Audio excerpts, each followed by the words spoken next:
Is this the final act of the Golden State Dynasty, or just a game of musical chairs in the Bay Area?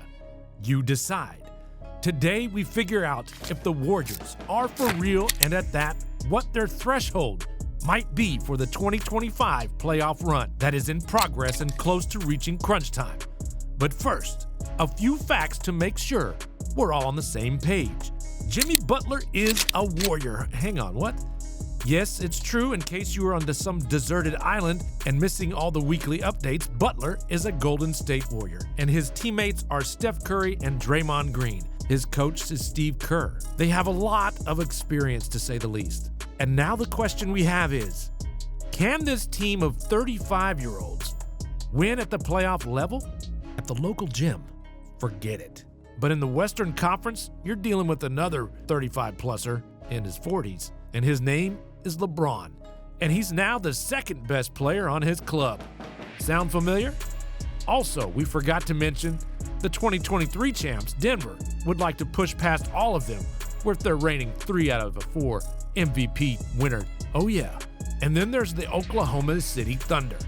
Forgot to mention they just passed the 50-win mark already, and their leading scorer is also the NBA's leading scorer.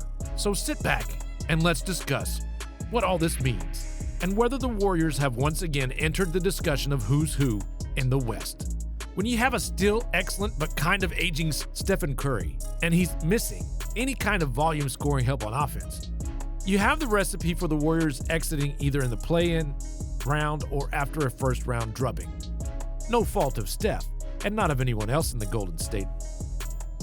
They qualified as a dynasty with 3 titles and 4 finals appearances over a long stretch that included an amazing and technically perfect 6-game win over the Celtics a few years back that set the standard for middle-aged greatness in the NBA.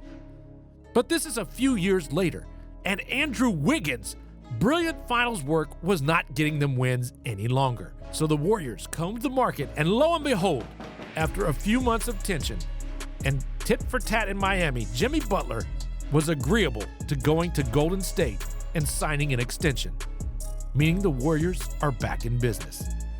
Now, the question becomes, what's this business's ceiling in 2025? Can these Warriors gel in time to be a real threat to teams that have stars around a decade younger than Jimmy and Steph? That's what we're here to answer, or at least speculate on. First off, you can't say enough about Butler as a competitor. He pushed the Heat past the East 2 times in 4 years, in 2020 and 2023. Both times he went through Boston, and in our opinion, his 56-game masterpiece is a part of NBA lore and a top 5 performance in any game ever. Keep in mind, Tatum and Brown were guarding with anyone else Boston could send to help, and he still destroyed them. Now that the Celtics are champs, it looks all the more impressive. But this is 2025, not 2023. And we need to know if Butler can still turn out that kind of play, and whether he's going to be as integrated into the Warriors' blend of shooting and passing to make it all work. The answer, we believe, is a resounding maybe. Just as a good cup of coffee is best enjoyed when it's steaming hot, unless you prefer cold brew, and we understand if you do, a team with stars needs to strike at the right time of their top shelf level. Excellence can be lost to a squad that isn't fully in sync. The Warriors won over a younger and wing supreme Celtics team with nerves of steel. Clutch shooting from guess who? Video department, cue the shots of Curry dismantling the Celtics defense. And yes, highly coordinated, subliminal level, telekinesis style teamwork that is only possible when a team has played and won together for a decade. The Warriors were that, and this amazing ability to know each other's games helped them squeeze the Celtics at every turn. If not for Wiggins, there was no way they could have contained Tatum. But this is a credit to Coach Kerr and the rest of the group. Now for the X's and O's. How will Butler acclimate to the Warriors? Well, let's start with the obvious: defense. He will improve them. Wiggins is a great athlete, but so is Jimmy. And Jimmy brings a level of competitive intensity that elevates everyone else. Or else. Wiggins is a few years younger. Butler is in great shape and can play with intensity in the fourth quarter against even the best conditioned teams. Just ask the Celtics. They didn't get it done even though Butler was around 10 years their senior. We feel it still won't matter since Butler's on the court now with the Warriors and his chip on the shoulder ain't going away.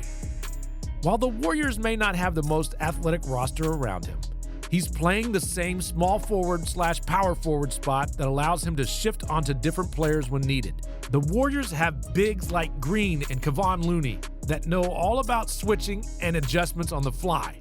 So the Warriors' defense up front should be solid, if a bit small. There's a question about Curry at 36, but then how many point guards even today have huge games against him?